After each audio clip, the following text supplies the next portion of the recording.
ఇవాళ నవ్వు, నవ్వుతో వచ్చే లాభాలు. నవ్వించడం ఒక ఆర్ట్. ఈ నవ్వు వల్ల మనకి ఆర్టిఫిషియల్‌గా నవ్వినా అంటే లైక్ కావాలని నవ్వినా కాసేపు లాఫింగ్ క్లబ్‌లో చూస్తా ఉంటాం. హాహా! అని నవ్వుతా ఉంటారు. అలా నవ్వినా మంచి హార్మోన్స్ వస్తాయి. సో, అందుకని పద్దాకులు అంటే నమ్మటమే గాదు. కాసేపు లాఫింగ్ టిప్స్ గాని, లేకపోతే లాఫింగ్ ప్రోగ్రామ్స్ ఉన్నా గాని, రోజుకి ఏదో టైంలో నవ్వడానికి ఎక్కువ ట్రై జేయండి. దీనివల్ల మనకి ఉన్న ఫేషియల్ మజిల్స్ యాక్టివేట్ అయిపోతాయి.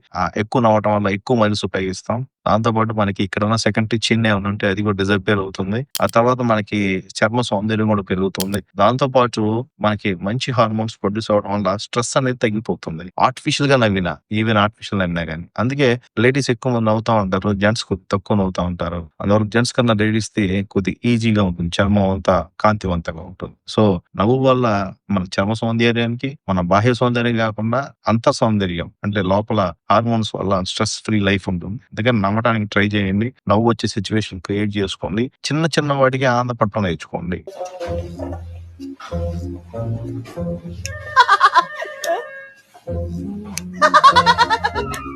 దెన్ స్ట్రెస్ చాలా తగ్గిపోతుంది. ఏదో ఒకటి అచీవ్ చేయాలని గోల్ పెట్టుకుంటాం. అది రీచ్ కాకపోతే దానివల్ల డిప్రెస్ అవుతాం. అలా కాకుండా చిన్న చిన్నయి గోల్స్ పెట్టుకొని చిన్న చిన్నయి రీచ్ అయినప్పుడు దానికి ఆనందపడండి. సపోజ్ ఎగ్జాంపుల్ జస్ట్ ఇవాళ మంచి తినేది తిన్నాం. Okay. Right. Good. That is happy. అట్లా చిన్న చిన్న గోల్స్ అచీవ్ చేసుకుంటే చాలా బావుంటుందని నా ఉద్దేశం. Thank you.